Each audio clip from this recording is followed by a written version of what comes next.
मैंने एक नूडल्स की दुकान खोली थी जिसकी सबसे बड़ी खासियत थी फ्री रीफिल। शुरू में मेरा बस इतना मकसद था कि गरीब और जरूरतमंद लोगों को एक वक्त का पेट भर खाना मिल सके। लेकिन एक दिन एक औरत अपने 6 बच्चों को लेकर मेरी दुकान पर आई। उसने सिर्फ एक कटोरी यांगचुन नूडल्स मंगाए, लेकिन लगातार 18 बार रीफिल करवाया और मेरी दुकान को अपने घर की कैंटीन बना लिया। मैंने उसे अच्छे से समझाने की कोशिश की, लेकिन उसने मेरा वीडियो बनाकर मुझे ब्लैक हार्टेड बिजनेसमैन कहा और इंटरनेट पर लोगों को भड़काकर मेरे खिलाफ ऑनलाइन हरासमेंट शुरू करवा दिया। अगले दिन कुछ गुंडे मेरी दुकान पर आ गए। उन्होंने एक कटोरी नूडल्स ऑर्डर की और पूरा दिन दुकान पर कब्जा जमाए रखा। जब मैंने उनसे बात करने की कोशिश की तो उन्होंने मुझे बेरहमी से पीट पीट कर मार डाला। जब मैंने दोबारा आंखें खोली तो पता चला कि मेरा रीबर्थ हो चुका है। मैं उसी दिन वापस आ गया था जिस दिन वह औरत अपने 6 बच्चों के साथ मेरी दुकान पर आई थी। इस बार मैं मुस्कुराते हुए उसका स्वागत करने आगे बढ़ा। मालिक, सबसे सस्ते यांगचुन नूडल्स की एक कटोरी देना। कई बार धुले हुए पुराने कपड़े पहने एक औरत जिसके पीछे 6 दुबले पतले बच्चे खड़े थे अकड़ कर दरवाजे पर खड़ी थी। उस औरत का नाम यूए चिंघे था। शॉर्ट वीडियो प्लेटफॉर्म पर उसका एक अकाउंट था जहाँ वह खुद को 6 बच्चों की माँ जो शहर में संघर्ष कर रही है बताती थी। उसका चेहरा देखते ही मेरे दिमाग में पिछले जन्म की वह तस्वीर घूम गई जब मुझे पीट पीट कर मार डाला गया था। वही औरत मेरी मौत की वजह बनी थी। आइए अंदर आइए, बच्चों को बैठाइए। मेरा गर्मजोशी भरा व्यवहार देकर यूए चिंघे साफ तौर पर चौंक गई। शायद उसने पहले से सोच रखा था कि मैं उसे गरीब समझकर तिरस्कार करूंगा, फिर वह अपनी मजबूरी दिखाकर ज्यादा ट्रैफिक और व्यूज हासिल करेगी। लेकिन उसने कभी नहीं सोचा था कि मैं मुस्कुराकर उसका स्वागत करूंगा। उसने कुछ कहना चाहा, लेकिन मैंने तुरंत उसकी बात काट दी। अरे ऐसी क्या बात है, दुकान खोली है तो ग्राहक को कैसे बाहर निकाल सकता हूँ। फिर मैंने जल्दी से एक बड़ी मेज जोड़ दी और 7 गिलास गर्म पानी रख दी। बच्चों को बहुत भूख लगी होगी, पहले थोड़ा पानी पी लो, पेट भी गर्म हो जाएगा। ये चिंघे की आंखों में मौजूद सावधानी धीरे धीरे गायब होने लगी और उसकी जगह लालच ने ले ली। शायद उसे लगा कि मैं एक सीधा सादा बेवकूफ इंसान हूँ। उसने गला साफ किया और अपना पुराना नाटक शुरू कर दिया। मालिक, हमारे पास ज्यादा पैसे नहीं है, बस एक कटोरी यांगचुन नूडल्स चाहिए। ये कहते हुए उसने जेब में काफी देर तक टटोला और मुड़े तुड़े छुटे पैसे निकाले। पूरे 10 युआन थे। मैंने मुस्कुराकर पैसे ले ली। ठीक है, एक कटोरी यांगचुन नूडल्स अभी लाया। रसोई में जाकर मैंने तुरंत नूडल्स नहीं बनाए। सबसे पहले मैंने सीसीटीवी कैमरा का एंगल बदल दिया ताकि यूए चिंघे की पूरी मेज साफ साफ रिकॉर्ड हो जाए। उसके बाद मैंने नूडल्स बनाए। थोड़ी देर में गर्मा गर्म यांगचुन नूडल्स उनकी मेज पर रख दिए। लीजिए, नूडल्स आ गए, गरम गरम खाइए। यूए चिंघे ने तुरंत चॉपस्टिक उठाई और बच्चों की भूखी नजरों के सामने पूरी कटोरी अकेले ही खत्म कर दी। फिर होंठ चाटे हुए बोली, मालिक रीफिल। मैंने बिना किसी झिझक के तुरंत दूसरी कटोरी भर दी, फिर तीसरी, चौथी, 5वीं। मैं पूरे समय मुस्कुराता रहा, तेजी से काम करता रहा और पूरी सेवा देता रहा। यूए चिंघे की हिम्मत बढ़ती गई और उसकी रीफिल की आवाज भी लगातार ऊंची होती गई। उसने तो मोबाइल निकालकर लगातार वीडियो बनाना भी शुरू कर दिया। उसे देखकर मैं मन ही मन ठंडी हंसी हंस पड़ा। यह औरत सच में बहुत चालाक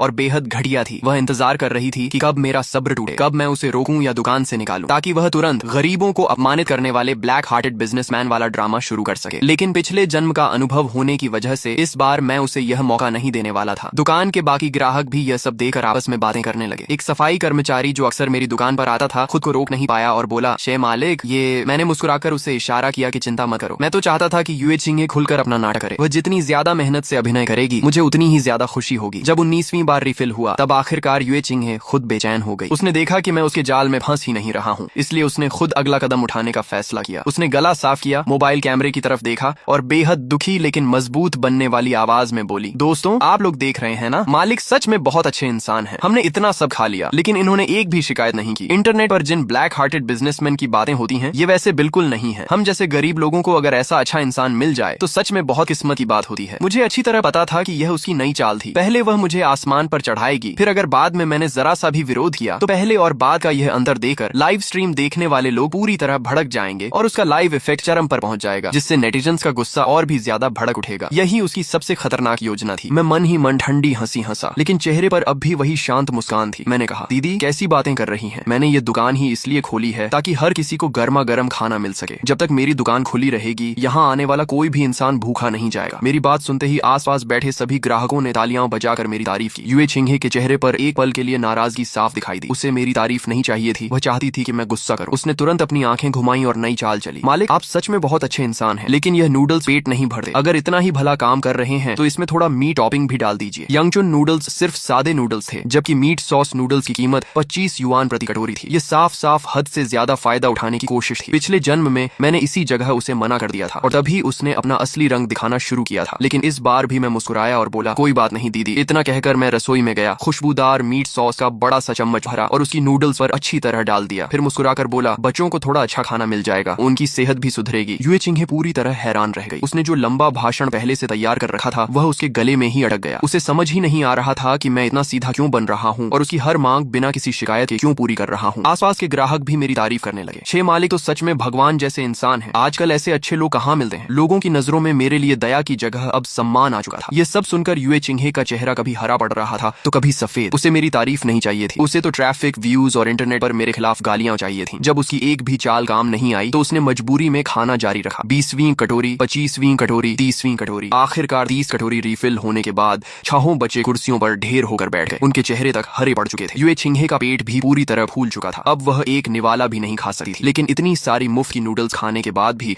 उसके चेहरे पर खुशी नहीं थी, क्योंकि आज उसका पूरा प्लान बुरी तरह फेल हो चुका था। उसने मुझे ऐसी नजरों से घूरा जैसे मैं उसका सबसे बड़ा दुश्मन हूँ। फिर जल्दी से एक बनावटी धन्यवाद कहा और अपने 6 बच्चों को लेकर घबराकर वहां से निकल गई। मैं उसकी भागती हुई पीठ को ठंडी नजर से देखा रहा। फिर मैंने अपने मुस्कुराते मुस्कुराते अकड़ चुके चेहरे को हल्का सा मलते हुए मन ही मन कहा, युए चिंगहे, क्या तुम्हें लगता है कि सब यहीं खत्म हो गया? असली खेल तो अब शुरू होगा। उसके जाने के बाद दुकान में फिर से शांति लौट आई। सफाई कर्मचारी लियू दादा मेरे पास आए और चिंता से बोले, शे मालिक, आज तो आपका बहुत नुकसान हो गया। वह पूरा परिवार साफ दिख रहा था कि सिर्फ फायदा उठाने आया है। आपको उन्हें इतना सिर पर नहीं चढ़ाना चाहिए था। मैंने मुस्कुराकर जवाब दिया, लियू दादा, चिंता मत कीजिए, मुझे पता है मैं क्या कर रहा हूँ। सभी ग्राहकों के जाने के बाद मैंने दुकान बंद की, सीसीटीवी फुटेज सेव किया और उसकी कई बैकअप कॉपीज भी बना ली। लेकिन सिर्फ इतना करना युए चिंगहे और उसके पीछे खड़ी कंपनी को हराने के लिए काफी नहीं था। पिछले जन्म में उन्होंने एक आम इंसान को इंटरनेट पर बदनाम करके मरने तक मजबूर कर दिया था। इससे साफ था कि उनके पास बहुत ताकत थी। मुझे उनसे भी ज्यादा ताकतवर हथियार चाहिए था, ऐसा हथियार जो उन्हें हमेशा के लिए खत्म कर दे। मैंने युए चिंगहे का शॉर्ट वीडियो अकाउंट खोला। अकाउंट का नाम था 6 Kids Mom Struggling in the City। उसमें सैकड़ों वीडियो थे और लगभग हर वीडियो एक जैसा था। वह अपने 6 बच्चों के साथ किसी सस्ते किराए के कमरे में रहती दिखती, साधारण खाना खाती, पीछे दुख भरा संगीत चलता और भावुक कैप्शन लिखा होता। फिर वीडियो के बीच में एडवर्टाइजमेंट और शॉपिंग लिंक लगा दिया जाता। साफ था कि उसकी कंपनी ने उसकी इमेज एक ऐसी महान सिंगल मदर की बनाई थी जिसे उसके पति ने छोड़ दिया है और जो अकेले अपने 6 बच्चों को पालने के लिए शहर में संघर्ष कर रही है। कमेंट सेक्शन में हर तरफ एक जैसी बातें थीं। दीदी हिम्मत मत हारिए, माँ का प्यार सबसे महान होता है। वीडियो देखकर रोना आ गया। यह सब देखकर मुझे घिन आने लगी। सिर्फ इस झूठी दुख भरी इमेज के सहारे युए चिंगहे ने लगभग 10 लाख फॉलोअर्स बना लिए थे। मैंने ठंडी हंसी के साथ उसका सबसे नया वीडियो खोला। वह सिर्फ आधा घंटा पहले अपलोड हुआ था। वीडियो में मेरी दुकान में नूडल्स खाने वाला वही सीन था, लेकिन उसे बहुत चालाकी से एडिट किया गया था। वीडियो में वह और उसके बच्चे खुशी खुशी खाना खाते दिख रहे थे, जबकि मैं शुरू से आखिर तक मुस्कुराकर उनकी हर बात मानता दिखाई दे रहा था। पीछे बहुत भावुक संगीत चल रहा था और टाइटल लिखा था, इस शहर में अब भी इंसानियत जिंदा है। ओयू फेरी नूडल शॉप के मालिक ने सिर्फ 10 युआन में हम 7 लोगों का पेट भर दिया। दिल से धन्यवाद। वीडियो के नीचे मेरी दुकान का पूरा पता भी साफ साफ लिखा हुआ था। कमेंट सेक्शन में हर तरफ मेरी तारीफ हो रही थी। मालिक का दिल बहुत बड़ा है, जरूर जाकर सपोर्ट करेंगे। एड्रेस सेव कर लिया है, कल ही जाकर खाना खाऊंगा। अच्छे लोगों को हमेशा अच्छा फल मिलना चाहिए। मालिक को सलाम। युए चिंगहे की यह चाल सच में बहुत खतरनाक थी। आज यह वीडियो देखकर बहुत सारे लोग मेरी दुकान पर टूट पड़ेंगे। जैसे जैसे भीड़ बढ़ेगी, अगर मेरी सेवा में थोड़ी सी भी कमी रह गई या फिर खर्चे की वजह से मैं हर किसी की अनलिमिटेड रिफिल की मांग पूरी नहीं कर पाया, तो वहीं से झगड़ा शुरू हो जाएगा। उस समय युए चिंगहे फिर सामने आएगी और कहेगी कि मैं बदल गया हूँ, या फिर फेम और ट्रैफिक ने मेरा दिमाग खराब कर दिया है। सारी गंदगी मेरे ऊपर डाल दी जाएगी और उसे फिर से पहले से भी ज्यादा ट्रैफिक, व्यूज और एक्सपोजर मिल जाएगा। सच में एक तीर से 2 निशाने लगाने वाली बहुत खतरनाक योजना थी। ये सब सोचते सोचते ही मेरा पूरा शरीर गुस्से से कांपने लगा। अब मुझे हर हाल में पलटवार करना था। मैंने वीडियो बंद कर दिया और पुलिस का नंबर डायल किया, लेकिन कुछ देर सोचने के बाद कॉल काटी। पुलिस को बुलाने का कोई फायदा नहीं था। उसने कोई कानून नहीं तोड़ा था। यह मामला सिर्फ मोरालिटी का था और पुलिस भी इसमें कुछ नहीं कर सकती थी। तभी अचानक मेरे दिमाग में एक तरीका आया, अगर कानून ऐसे लोगों को सजा नहीं दे सका तो फिर मैं भी उसी की चाल उसी पर क्यों न चलूं। अगले ही दिन युए चिंगहे का वह वीडियो सच में वायरल हो गया। मेरी छोटी सी नूडल्स की दुकान एक ही रात में internet famous check in spot बन गई। सुबह ठीक 8 बजे जैसे ही मैंने दुकान का शटर खोला, बाहर पहले से ही लोगों की भारी भीड़ जमा थी। चारों तरफ मोबाइल कैमरे और लाइव स्ट्रीमिंग के लिए लगाए गए उपकरण सीधे मेरे चेहरे की तरफ थे। मालिक, आप ही है ना वही 10 युआन में सबका पेट भरने वाले फरिश्ते जैसे मालिक? हम 6 Kids Mom का वीडियो देखकर खास आपके यहाँ आए हैं। मालिक, आप सच में बहुत अच्छे इंसान हैं। मालिक, हमें भी एक कटोरी यांगचून नूडल्स दीजिए। हम भी देखना चाहते हैं कि सच में अनलिमिटेड रिफिल मिलता है या नहीं। पूरी भीड़ में शोर मचा हुआ था। कुछ लोग सच में मेरा सपोर्ट करने आए थे, कुछ सिर्फ तमाशा देखने आए थे, लेकिन सबसे ज्यादा लोग ऐसे थे जिनकी आंखों में लालच और स्वार्थ साफ दिखाई दे रहा था। हर कोई मोबाइल उठाकर लाइव स्ट्रीम कर रहा था और लगभग सभी के टाइटल एक जैसे थे। मुझे पहले से ही इसकी उम्मीद थी, इसलिए मैंने चेहरे पर वही कल वाली मुस्कान बनाए रखी और ऊंची आवाज में कहा, आप सभी का स्वागत है, कृपया धक्का मत दीजिए, एक एक करके आइए। दुकान में सभी के बैठने की जगह है। मैं वादा करता हूँ कि हर किसी को खाना मिलेगा और कोई भी भूखा नहीं जाएगा। मेरी बात सुनकर भीड़ धीरे धीरे लाइन में लगने लगी और कुछ ही देर में दुकान पूरी तरह भर गई। मालिक, रिफिल। मालिक, जल्दी कीजिए। अरे भाई, मैं तो 5 मिनट से इंतजार कर रहा हूँ। चारों तरफ से लगातार आवाजें आने लगी। मैं अकेला ही रसोई और ग्राहकों के बीच लगातार भाग दौड़ कर रहा था। पसीने से मेरे पूरे कपड़े भीग चुके थे और मुझे ऐसा लग रहा था जैसे मेरी दोनों बाहें अब जवाब देने वाली हैं। तभी लाल रंग के बालों वाला एक युवा स्ट्रीमर अपने मोबाइल पर लाइव करते हुए जोर से बोला, दोस्तों, हमने तो पहले ही 10 बार रिफिल करवा लिया है, लेकिन अब मालिक की स्पीड साथ नहीं दे रही। क्या हुआ मालिक, अब निभा नहीं पा रहे क्या? उसके बगल में खड़ा बोला उसका साथी भी तुरंत आग में घी डालते हुए बोल पड़ा, बिल्कुल ये मालिक तो ठीक नहीं है। कल 6 किड्स मॉम अपने 6 बच्चों के साथ आई थी, तब तो उसने 30 कटोरी रीफिल करवा ली थी, और आज हम लोगों ने अभी कितनी ही कटोरियां खाई हैं तब भी इससे परेशानी होने लगी। मैंने मुस्कुराते हुए एक बड़ी सी कटोरी नूडल्स उसके सामने रखी और कहा, छोटे भाई माफ करना, आज भीड़ ज्यादा है इसलिए तुम्हें थोड़ा इंतजार करना पड़ा, लो तुम्हारे नूडल्स। वह एक पल के लिए हैरान रह गया, शायद उसने सोचा भी नहीं था कि मैं गुस्सा होने की बजाय अब भी इतने अच्छे व्यवहार से पेश आऊंगा। आखिरकार उसने मजबूरी में चॉपस्टिक उठाई। उसके लाइव स्ट्रीम में दर्शक लगातार मजाक उड़ा रहे थे, अगर खा नहीं सकते तो खाना बर्बाद मत करो। उन तानों के बीच उसने जबरदस्ती पूरी कटोरी अपने मुंह में ठूंस ली। पूरे दिन मैंने 300 से भी ज्यादा ग्राहकों की सेवा की, कुल मिलाकर 1000 से भी ज्यादा कटोरी नूडल्स रीफिल करके परोसी। रात के 10 बजे जब आखिरी ग्राहक भी चला गया तो मैं थकर कुर्सी पर गिर पड़ा। ऐसा लग रहा था जैसे मेरे शरीर की सारी ताकत खत्म हो चुकी हो। पूरे दिन की कमाई में से खर्चा निकालने के बाद मुझे लगभग 8000 युआन का नुकसान हुआ था। दुकान बंद होने से पहले लियू दादा फिर आए। इस बार वह नूडल्स खाने नहीं बल्कि मेरी मदद करने आए थे। उन्होंने चिंता से कहा, अगर ऐसा ही चलता रहा तो लोग तुम्हारी दुकान खाकर ही बंद करवा देंगे। मैंने बिना कुछ कहे दराज खोली, एक लिफाफा निकाला और उनके हाथ में देते हुए कहा, ये पिछले कुछ दिनों की मेरी कमाई है, आप मेरी एक मदद कर दीजिए। कल सुबह होते ही इसे शहर के पश्चिम वाले ऑर्फनेज में पहुंचा दीजिए और मेरी तरफ से दान कर दीजिए। लियू दादा ने हैरानी से पूछा, इसमें तो कई 10,000 युआन होंगे, आज तो तुम्हारा इतना नुकसान हुआ है, क्या अब अपना गुजारा नहीं करोगे? उनकी बात सुनकर मैं हल्का सा मुस्कुराया। यूए छिंगहे और वे सारे स्ट्रीमर्स सपने में भी नहीं सोच सकते थे कि अब मैं जो कुछ करने वाला हूँ वही उन्हें हमेशा के लिए बर्बाद कर देगा। मैंने शांत स्वर में कहा, कोई बात नहीं लियू दादा, मैं समाज को कुछ लौटाना चाहता हूँ। लोग मेरे साथ चाहे जैसा व्यवहार करें, लेकिन मैं अपनी शुरुआत का मकसद कभी नहीं भूलूंगा। लियू दादा मुझे कुछ देर तक चुपचाप देखते रहे। उनकी आंखों में कई तरह की भावनाएं थीं। आखिर में उन्होंने गहरी सांस ली, लिफाफा संभाल कर रख लिया और चले गए। उनके जाने के बाद मैंने दुकान का दरवाजा बंद किया, अपना कंप्यूटर खोला और पूरे दिन की सीसीटीवी फुटेज एडिट करना शुरू कर दिया। उन स्ट्रीमर्स के लालची चेहरे, मुफ्तखोर लोगों की हरकतें, पूरे दिन मेरी भाग दौड़ और आखिर में वह दृश्य जिसमें मैं पैसों का लिफाफा लियू दादा को देकर ऑर्फनेज में दान करने की बात कह रहा था। मैंने इन सबको जोड़कर एक पूरा वीडियो तैयार किया। वीडियो तैयार होने के बाद मैंने एक दूसरे शॉर्ट वीडियो प्लेटफॉर्म को खोला और वहां एक ऐसे मशहूर ब्लॉगर को ढूंढा जिसके करोड़ों नहीं बल्कि लाखों में नहीं बल्कि 1 करोड़ से भी ज्यादा फॉलोअर्स थे और जो हमेशा झूठ और घोटालों का पर्दाफाश करने के लिए जाना जाता था। उसका नाम था मिस्टर डाओके। मैंने अपनी पूरी कहानी और सारे वीडियो एविडेंस उसे भेज दिए। कुछ ही देर बाद उसका जवाब आया। उसने गुस्से में इस पूरे मामले की निंदा की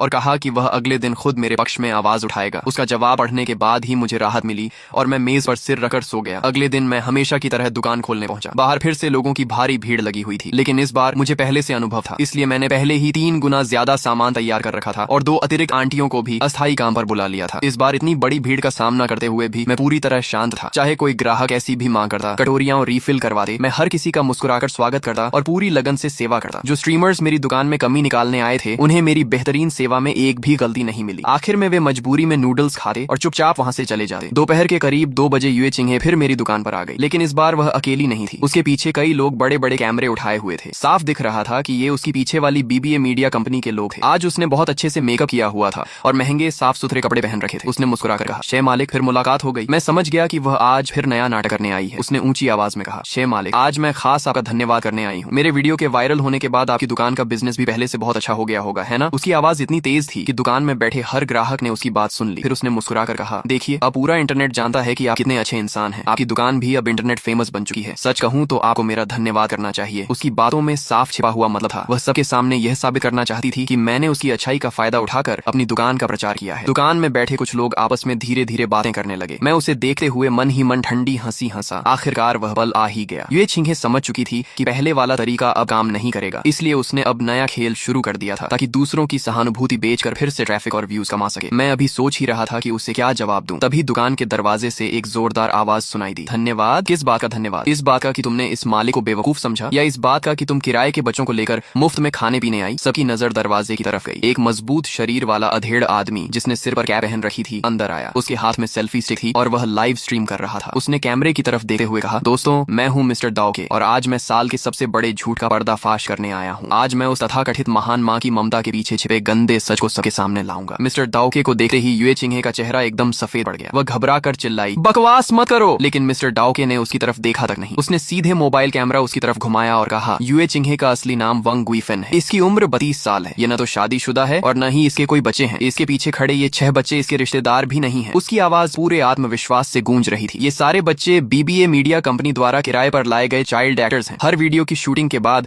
हर बच्चे को 200 युआन दिए जाते हैं। तुम लोगों ने जनता की सहानुभूति का फायदा उठाकर झूठी दुख भरी कहानी बनाई, एक महान सिंगल मदर की इमेज तैयार की और उसी के दम पर खूब पैसा कमाया। क्या तुम अब भी कहोगी कि यह सब झूठ है? मिस्टर डाओके की हर बात के साथ यूए चिंगे का चेहरा और भी बदरंग होता जा रहा था। उसी समय लाइव स्ट्रीम का कमेंट सेक्शन पूरी तरह फट पड़ा। क्या बच्चे किराए के हैं? हे भगवान, लोगों की सहानुभूति के साथ भी ऐसा धोखा? मुझे तो पहले से शक था। कौन सी माँ अपने बच्चों को इस तरह मुफ्तखोरी के लिए घुमाती है? यूए चिंगे पूरी तरह घबरा गई। उसने मिस्टर डाओके की तरफ उंगली उठाकर चीखते हुए कहा, तुम झूठ बोल रहे हो, तुम मुझ पर झूठा इल्जाम लगा रहे हो। मेरे बच्चे यहीं खड़े हैं, ये सब मेरे अपने बच्चे हैं। इतना कहकर उसने अपने पास खड़े एक छोटे लड़के का हाथ पकड़ने की कोशिश की, लेकिन वह लड़का डरकर तुरंत उससे दूर हट गया। वही लड़का था जिसके बारे में पिछले जन्म में खबर आई थी कि उसके साथ लंबे समय तक बुरा व्यवहार किया गया था और उसे इतना भूखा रखा गया था कि वह सिर्फ हड्डियों का ढांचा बनकर रह गया था। मिस्टर डाओके ने ठंडी मुस्कान के साथ एक वीडियो चला दिया। वीडियो में एक औरत रोते हुए कह रही थी, मुझे नहीं पता था कि वे मेरे बच्चे का इस्तेमाल लोगों को धोखा देने के लिए करेंगे। मैं हाथ जोड़ती हूँ, कृपया मेरा बच्चा मुझे वापस दिला दीजिए। वीडियो में दिख रही वह औरत उसी छोटे लड़के की असली माँ थी। सच सामने आते ही यूए चिंगे का पूरा झूठ पल भर में बिखर गया। वह वहीं जमीन पर बैठ गई। उसका चेहरा बिल्कुल मुरझा चुका था। तभी उसके पीछे खड़े लोग घबरा कर चिल्लाने लगे, रिकॉर्डिंग बंद करो, तुम हमारी प्राइवेसी और इमेज राइट्स का उल्लंघन कर रहे हो। अभी के अभी लाइव स्ट्रीम बंद करो, नहीं तो हम तुम पर केस कर देंगे। लेकिन उसकी टीम भी तुरंत हरकत में आ गई। कैमरे उठाए हुए कई लोग आगे बढ़े और मिस्टर डाओके का मोबाइल छीनने की कोशिश करने लगे। मिस्टर डाओके का शरीर बहुत मजबूत था। उसने उन्हें एक ही धक्के में पीछे हटा दिया और गुस्से से बोला, केस करना है तो कर दो, लेकिन मुझे हाथ मत लगाना। अगर किसी ने मुझे छुआ तो मैं अभी पुलिस बुलाकर कहूंगा कि तुम लोगों ने मुझ पर हमला किया है। ये सुनते ही उन लोगों के चेहरे उतर गए और किसी की आगे बढ़ने की हिम्मत नहीं हुई। यूए चिंगे ने देखा कि अब उसकी सारी चालें नाकाम हो चुकी हैं, तो वह अचानक जमीन पर बैठकर रोने चीखने लगी। मैंने ऐसा क्या गलत किया? मैं तो सिर्फ पैसा कमाना चाहती थी। मैं अकेली इस शहर में संघर्ष कर रही हूँ। क्या मेरे लिए जीना इतना आसान है? तुम सब बुरे लोग हो। तुम सबने मिलकर मुझे ही निशाना बना लिया। वह जमीन पर बैठकर रोने चीखने लगी और चिल्लाते हुए बोली, मैं तो बस एक कमजोर औरत हूँ। मैं तुम सब पर केस करूंगी। मैं तुम सबकी जिंदगी बर्बाद कर दूंगी। मैं तुम सबको बदनाम कर दूंगी। अब उसका असली चेहरा पूरी तरह सबके सामने आ चुका था। वह बिल्कुल पागलों जैसी हरकतें कर रही थी। दुकान में मौजूद ग्राहक और लाइव स्ट्रीम देख रहे लाखों दर्शक उसकी इस घटिया एक्टिंग को देखकर घिन महसूस करने लगे। दूसरी तरफ मिस्टर डाओके की टीम ने इस पूरी लाइव स्ट्रीम के छोटे छोटे क्लिप्स तुरंत काट कर एडिट किए और अलग अलग प्लेटफॉर्म्स पर तेजी से अपलोड करना शुरू कर दिया। इंटरनेट इन्फ्लुएंसर ने दयालु नूडल्स शॉप के मालिक को फंसाया, झूठी सिंगल मदर का पर्दाफाश, किराए के बच्चों से लोगों को बेवकूफ बनाया गया जैसे ट्रेंडिंग टॉपिक्स कुछ ही घंटों में पूरे इंटरनेट पर छा गए। देखते ही देखते जनता की राय पूरी तरह बदल गई और गुस्से की लहर ने यूए चिंगे और उसके पीछे मौजूद पूरी बीबीए मीडिया कंपनी को डुबो दिया। यूए चिंगे की बनाई हुई झूठी इमेज पूरी तरह टूट गई। जो औरत कल तक लोगों की नजरों में महान माँ थी, वही आज पूरे इंटरनेट की नजर में एक शर्मनाक ठग बन चुकी थी। उसका अकाउंट बंद कर दिया गया, उसके सारे बिजनेस डील्स और कोलैबोरेशंस रद्द हो गए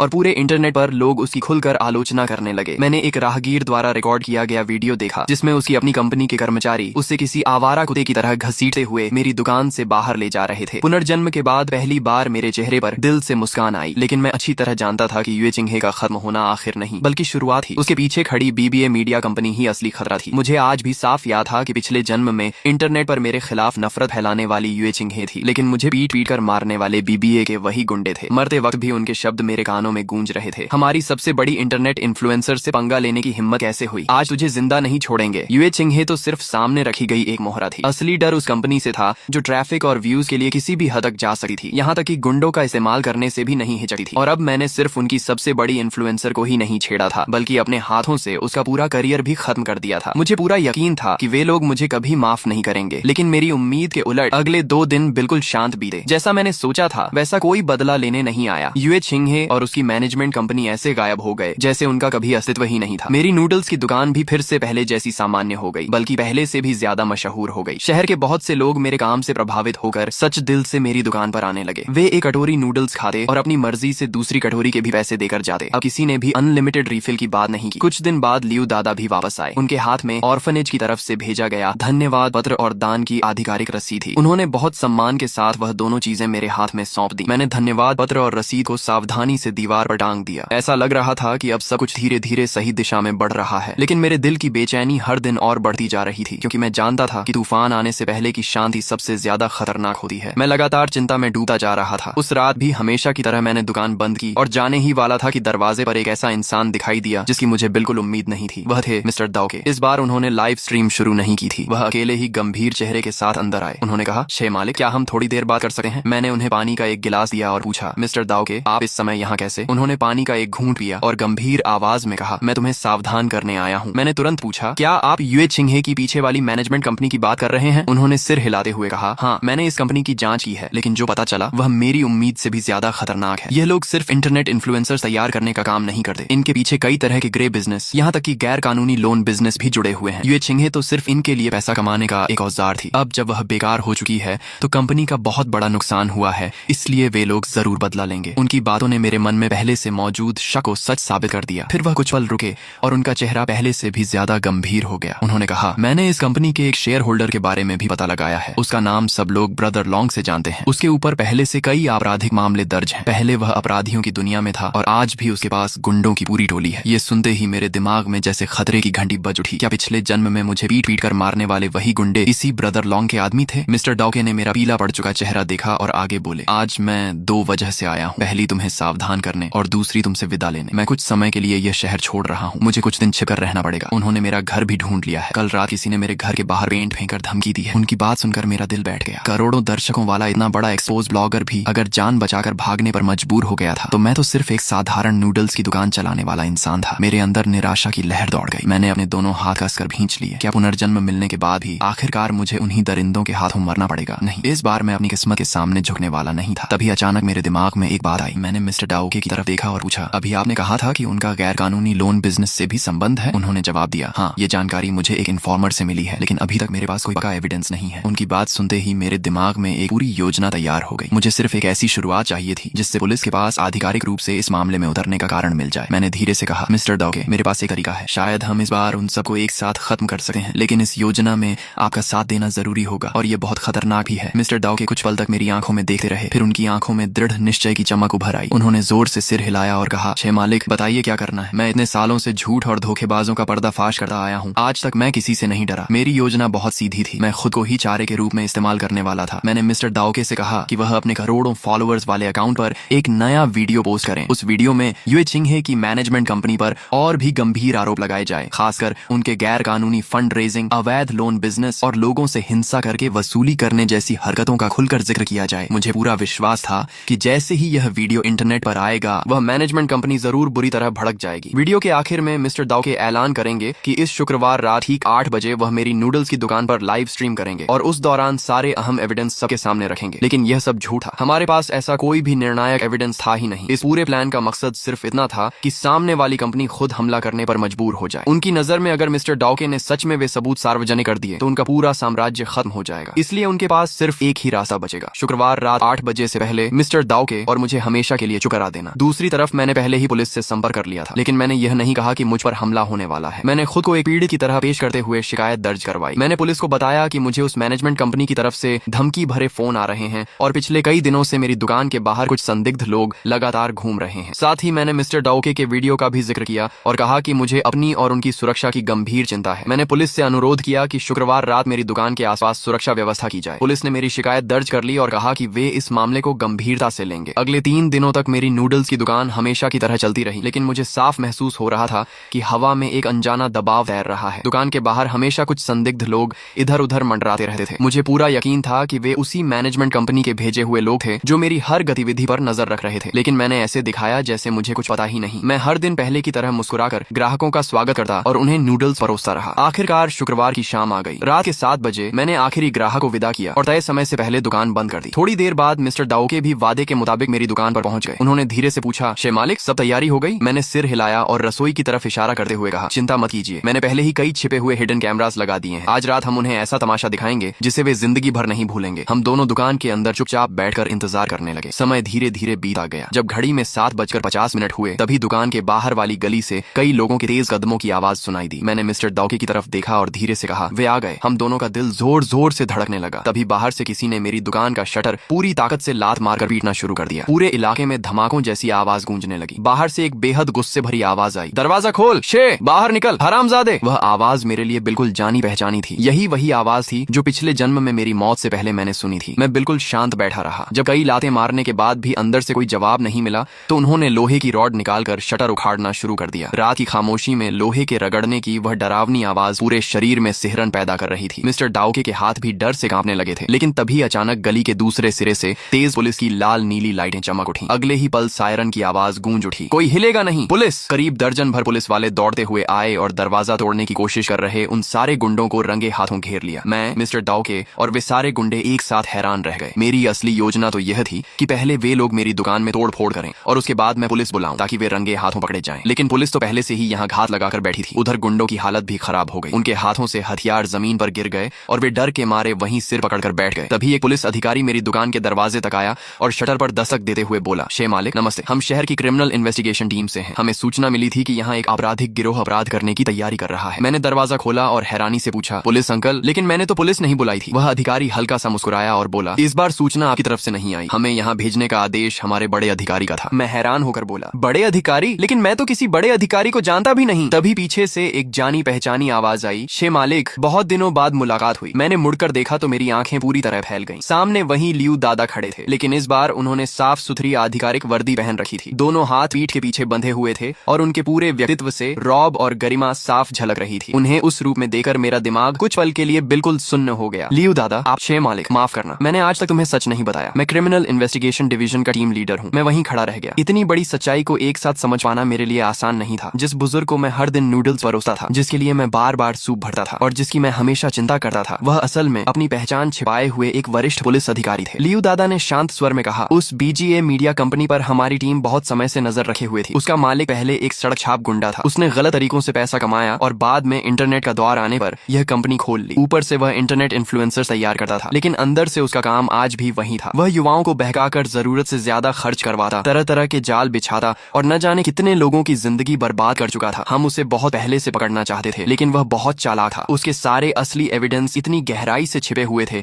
और उसके हिसाब किताब इतने साफ बनाए गए थे कि हमारे पास उसे पूरी तरह दोषी साबित करने का कोई पक्का रास्ता नहीं था। मुझे तो लगने लगा था कि शायद रिटायर होने से पहले भी मैं इस गिरोह को खत्म नहीं कर पाऊंगा। इतना कहकर लियू दादा ने मेरी तरफ देखा। उनकी आंखों में संतोष और सम्मान साफ दिखाई दे रहा था। फिर उन्होंने थोड़ी देर रुकर अपनी जेब से वही लिफाफा निकाला जो मैंने उन्हें ऑर्फनेज में दान करने के लिए दिया था। उन्होंने मुस्कुराते हुए कहा, शायद सच में अच्छे लोगों के साथ अच्छा ही होता है। तुम्हारी उस नेकी ने हमें तुम्हारे बारे में सोचने पर मजबूर किया। उसी रात जब तुमने मुझे यह दान देने की जिम्मेदारी सौंपी थी, तभी से मैंने आज की पूरी कार्रवाई की तैयारी शुरू कर दी थी। ये सुनते ही मुझे अचानक सब समझ में आ गया। अब तक मुझे लगता था कि मैं और मिस्टर दौके अपनी योजना से पुलिस को यहाँ तक लेकर आए थे, लेकिन सच तो यह था कि हम दोनों पहले से ही पुलिस की पूरी योजना का एक हिस्सा बन चुके थे। हम सिर्फ चाह रहे थे ताकि अपराधी खुद बाहर निकल आए। असली जाल तो लियू दादा और उनकी पूरी टीम पहले से बिछाकर बैठी थी। लियू दादा ने दृढ़ आवाज में कहा, अब हमारे पास इन गुंडों के खिलाफ ठोस एविडेंस है। इन्हीं के सहारे हम उस मैनेजमेंट कंपनी के पीछे छिपे पूरे गैर कानूनी नेटवर्क को बेनकाब कर देंगे। फिर उन्होंने मुस्कुराकर कहा, अब मुझे जाकर उन अपराधियों को कानून के हवाले करना है। तुम लोग आराम से घर जाओ, कल सुबह उठकर बस खबरें देखना। अगले दिन मैंने जैसे ही मोबाइल खोला, हर तरफ एक ही खबर चल रही थी। लियू दादा की बात पूरी तरह सच साबित हुई। शहर की अंधेरी दुनिया पर राज करने वाला पूरा अपराधी गिरोह एक ही कार्रवाई में खत्म कर दिया गया था। ब्रदर लॉन्ग समेत सभी मुख्य अपराधी गिरफ्तार हो चुके थे। उन पर गैर कानूनी कारोबार, जबरन वसूली, गुंडागर्दी और कई गंभीर अपराधों के मामले दर्ज किए गए थे। खबरों में यह भी दिखाया गया कि वे छाहों बचे सुरक्षित अपने असली परिवारों के पास वापस पहुंच चुके हैं और जिन बच्चों का परिवार नहीं मिला, उनकी भी अच्छी तरह देखभाल की व्यवस्था कर दी गई है। मैंने गहरी सांस ली और हमेशा की तरह अपनी दुकान का दरवाजा खोला। सामने वही रोज वाला नजारा था, सड़क पर लोगों की चहल पहल, रसोई से उठती खुशबू और जिंदगी की वही रौनक। लेकिन आज हवा में एक अलग ही सुकून था, जैसे लंबे तूफान के बाद आखिरकार साफ आसमान लौट आया हो। थोड़ी ही देर में मेरे पुराने ग्राहक फिर आने लगे। सफाई कर्मचारी, पास के निर्माण स्थल के मजदूर और कुछ अकेले रहने वाले बुजुर्ग। किसी ने मुझसे ज्यादा सवाल नहीं किए। सबने चुपचाप खाना ऑर्डर किया, आराम से खाया और मुस्कुराते हुए उठने लगे। तभी एक बुजुर्ग ने मुस्कुराकर पूछा, मालिक आज भी रिफिल मिलेगा? मैंने भी मुस्कुराकर जवाब दिया, बिल्कुल, जब तक पेट भर न जाए खाते रहिए। लेकिन इस बार उस बुजुर्ग ने अपनी जेब से फिर पैसे निकाले